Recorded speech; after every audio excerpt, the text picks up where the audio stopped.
Happy Halloween! I'm Thomas, I am a third year astrophysics student studying in Scotland, and welcome to my channel, Inversion Science, where I talk about everything science and university related.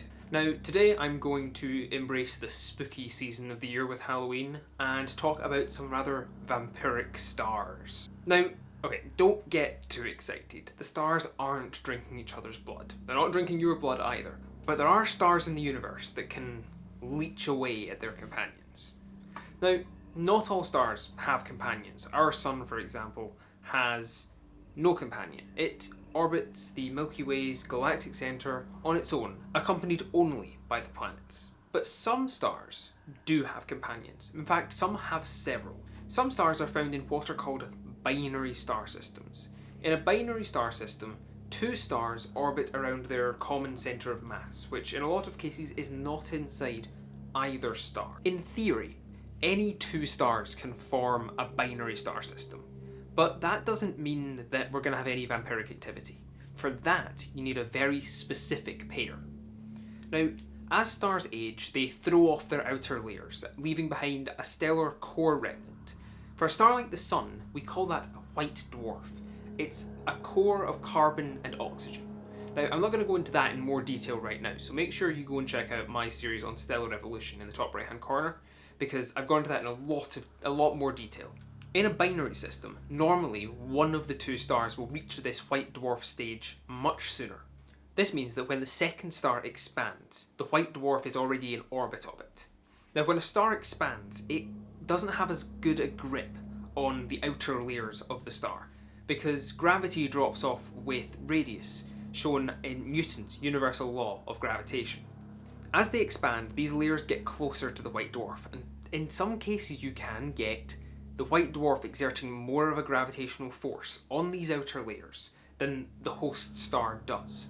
And when this happens, the white dwarf starts leeching away matter from its partner, much like a vampire drinking your blood.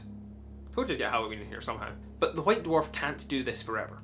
Eventually, its mass will reach 1.44 solar masses, also known as the Chandrasekhar limit. When it reaches this point, the electron degeneracy pressure holding the white dwarf together, or more accurately, stopping its collapse, will be overcome. This causes a massive explosion called a Type 1a supernova. This destroys the white dwarf. But an interesting property of these Type 1a supernovae is that they all happen at the same mass, so all have, roughly speaking, the same luminosity, the same amount of energy given out. What this means is that irrespective of where they happen in the universe, they all have the same brightness.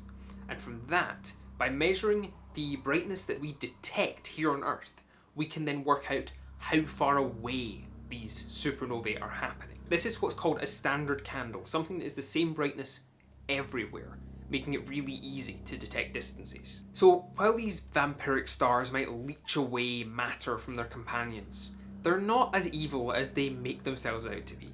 And in fact, they provide a really useful measuring stick for the universe. Thanks for watching my Halloween video on vampiric stars, also known as white dwarfs. If you'd like to learn more about the university's measuring sticks, then I would recommend you check out my video for the Mega Favourite Numbers project, where I talk about another one of the measuring sticks of the universe. And if you liked this video, then make sure to drop a like down below and comment with any suggestions or criticisms or questions. If you'd like to read a bit more about this topic, then there is a blog post in the description below that will take you to the sources I used for this video, as well as some other ones, because the ones I used were largely textbooks. And of course, if you aren't already, make sure you subscribe and hit the bell icon so that you'd never miss a future video. In the meantime, I've been Thomas, you've been watching Inversion Science, and happy Halloween!